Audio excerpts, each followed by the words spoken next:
يا اولاد اللعيبه، منتخبنا اقسم بالله قدام الكوت ديفوار اول 3 دقايق جاب هدف بطريقه جميله، ما حدش كان واخد باله من الطريقه دي، وانتم مش واخدين بالكم. احنا كنا بنضغط من اول 3 دقايق، بنضغط باثنين وراهم ثلاثه، نضغط باثنين وراهم ثلاثه، او نضغط بثلاثه وراهم اثنين، او العكس. حتى انتوا هتاخدوا بالكم هنا في اثنين اهمت وراهم ثلاثه بالظبط.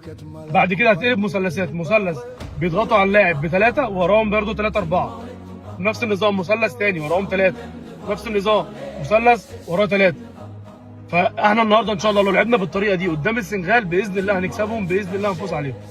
وان شاء الله حسام حسن يكون عند حسن ظننا النهارده ويكمل بنفس التشكيل ده، عشان التشكيل ده هو اللي كسبنا الماتش اللي فات. ثلاثات اربعات مثلثات وجايبينهم من كل حته. بالظبط كده.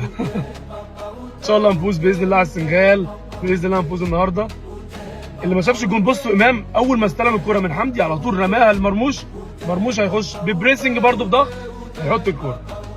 ان شاء الله نفوز النهارده، وعايزكم تقولوا توقعاتكم للماتش النهارده كام. الاهلي هيكسب ولا الاثنين؟ الاهلي ايه يا ابني؟ السنغال ومصر. احنا هنكسب باذن الله، هنكسب. ايوه باذن الله ان مصر. شاء الله مصر. كاس العالم. كاس افريقيا.